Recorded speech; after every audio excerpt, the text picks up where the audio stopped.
Hello everyone. आज हम parts of speech की सीरीज में एक नया टॉपिक सीखेंगे और आज का टॉपिक है वर्ब्स। वर्ब्स हमारी इंग्लिश का सबसे इम्पोर्टेंट हिस्सा है क्योंकि वर्ब के बगैर सेंटेंस मुकम्मल नहीं होता। आज के इस लेसन में हम देखेंगे introduction to verb, types of verb और वर्ब टेंसेस। अब हम समझते हैं वर्ब क्या होता है। Verb are words that express action, events और स्टेट ऑफ बीइंग। यानी वर्ब वो लफ्ज होता है जो कोई काम, वाक्य या हालत बताता है। Example run, jump, think, exist.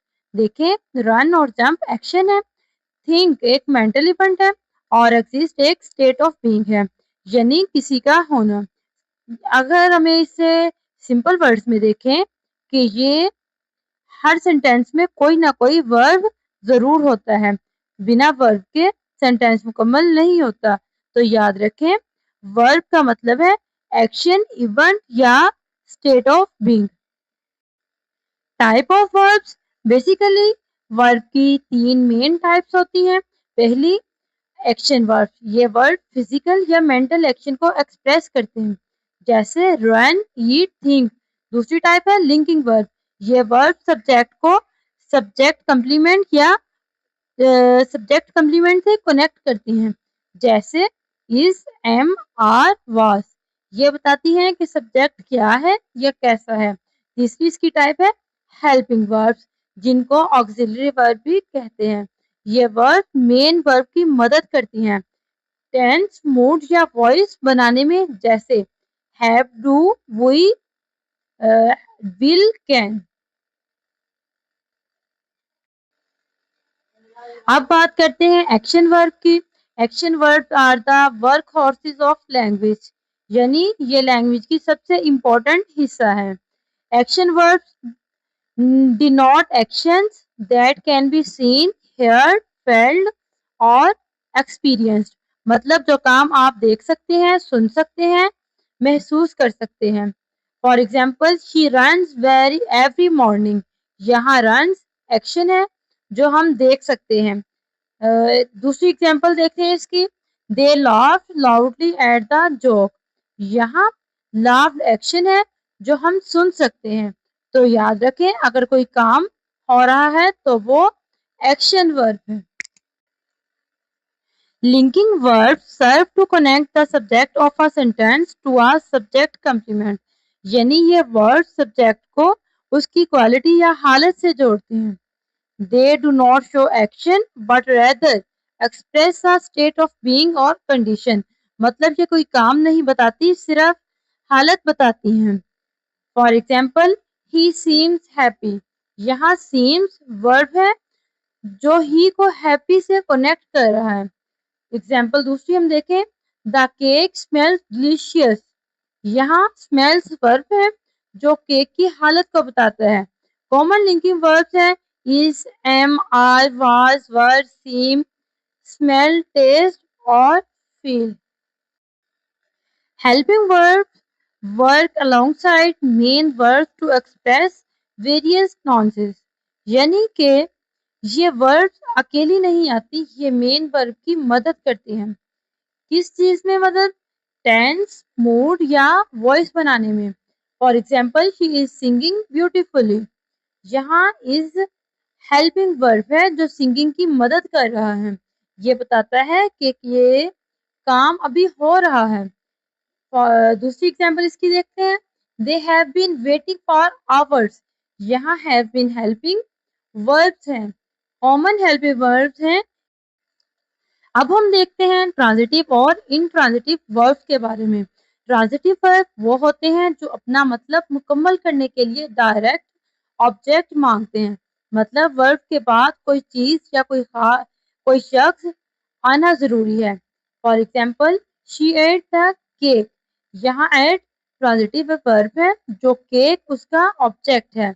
Intransitive verb वो होते हैं जिन्हें डायरेक्ट ऑब्जेक्ट की जरूरत नहीं होती, ये अकेले ही मुकम्मल मतलब देते हैं।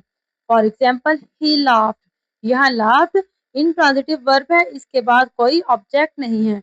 तो याद रखें, ऑब्जेक्ट चाहिए हमें ट्रांसिटिव वर्ब, ऑब्जेक्ट नहीं चाहिए इंट्रांसिटिव वर्ब में। अब बात करते हैं रेगुलर और इर्रेगुलर वर्ब्स की।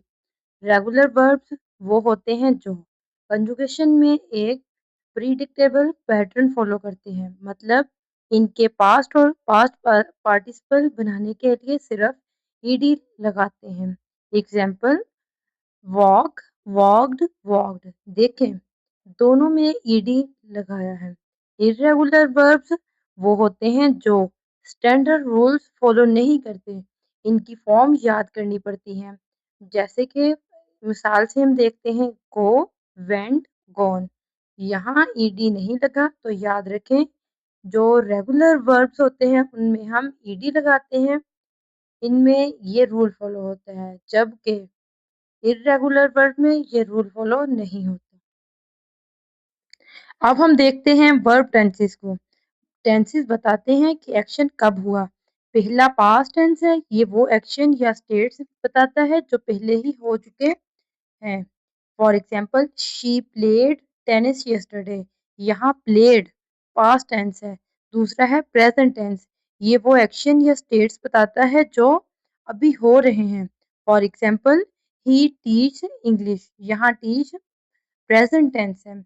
लास्ट पे है फ्यूचर टेंस, ये वो एक्शन या स्टेट्स बताता है जो आगे होंगे, मतलब आने वाले ज़माने में होंगे, फ्यूचर में होंगे। For example they will arrive tomorrow. यहाँ विल अराइव फ्यूचर टेंस है, तो याद रखें पास्ट टेंस वो जिसमें काम हो चुका है, प्रेजेंट वो जिसमें हो रहा है, और फ्यूचर वो जिसमें काम होगा। Verb phrases consist of a main verb and one or more helping verbs।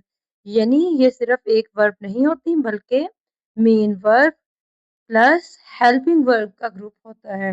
They can express complex action और स्टेट्स, मतलब इनसे हम मुश्किल या लंबे एक्शंस को आसानी से बता सकते हैं। For example she has been studying all night. यहाँ हैज़ बीन स्टडिंग पूरा वर्ब फ्रेज है। अगर हम दूसरी मिसाल देखें they are going to visit their grandparents. यहाँ are going to visit verb phrase है, तो याद रखें जब दो या दो से ज्यादा वर्ब साथ आए तो वो वर्ब फ्रेज बन जाता है। डियर स्टूडेंट्स, तो ये था हमारा आज का टॉपिक वर्ब्स के बारे में। Do you have any questions about verb? अगर वर्ब से रिलेटेड कोई भी सवाल हो तो आप कमेंट सेक्शन में पूछ सकते हैं। वीडियो पसंद आए तो लाइक करें और ऐसे ही ग्रामर वीडियोस के लिए चैनल को सब्सक्राइब करना ना भूलें। Thank you so much for watching. Allah हाफ़िज़।